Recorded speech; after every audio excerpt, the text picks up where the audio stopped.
পশ্চিমা বেহায়া নির্লজ্জ বেকুবদের থেকে আইন আমদানি করা লাগবে বাংলাদেশে।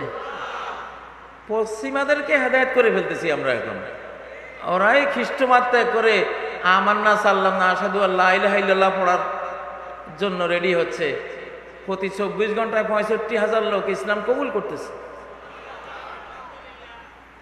এখন স্বামী নাকি দর্শক। স্বামী স্ত্রী একজন যদি অসম্মত অবস্থায় কিছু হয় আচরণ, তাহলে স্বামীকে এখন দর্শক বানাবে, স্বামীরে দর্শক বানাবে। পশ্চিমা বিশ্ব আর বাংলাদেশ কি এক? পশ্চিমা বিশ্বে বিয়ে হইল আইওয়াস, ওদের শতকরা 84টা সন্তান জারজ। ওরা দর্শনের উপরে গোটা সমাজ ওদের, ঠিক না? ওরা তো হালালের শত্রু, স্বামীর শত্রু। এখন বাংলাদেশ হলো স্বামী নির্ভর, বৈধ সম্পর্ক নির্ভর। কিভাবে এটারে পতন করা যায়? এখন দর্শনের কিচ্ছা কাহিনী আনি স্বামী স্ত্রীর সংসারে ঢুকাইতেছে।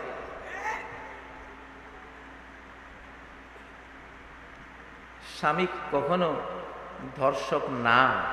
যারা স্বামীকে দর্শক বলে এগুলি ধর্ষক, এগুলি চরিত্র খুঁজে দেখো। যারা এই আইনের কথা বলে এরা প্রত্যেকেই দর্শক, প্রত্যেকেই এগুলি অবৈধ ইলিগাল সম্পর্কের সাথে জড়ানো আছে, ঠিক না? নিসাউকুম হারসুল লাকুম, তোমাদের স্ত্রীরা তোমাদের ক্ষেত। তোমাদের স্ত্রীরা কি? তোমাদের স্ত্রীরা তোমাদের ক্ষেত, তোমাদের খামার, শস্য ক্ষেত। আমার ক্ষেতে, আপনার ক্ষেতে আপনি পানি দিবেন, কেউ যদি বলে আপনি তো অবৈধ কাজ করেছেন, তো এইসব লোকের লাঠি পেটা করতে হবে না? নিসাউকুম হারসুল লাকুম, তোমার স্ত্রী তোমার ক্ষেত, বৈধ ক্ষেত, বৈধ ক্ষেত।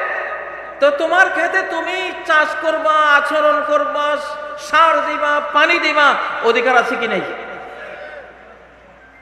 এখন যদি এখন যা হোক, আমি এই আইনটা নিয়ে বাংলাদেশে এগুলি কথা বলছে, এগুলি পশ্চিমা এনজিওরা আমদানি করতেছে, এগুলি আর বলেন না, এগুলি বলার আর সময় নাই। এইসব আইনের আর এই বাংলাদেশ সহ পৃথিবীতে আর সময় নাই। আকাশের মারের ছোটে এই কথা যারা এখন বলে, কিছুদিন পরে জীবনে আর বলবে না ইনশাআল্লাহ।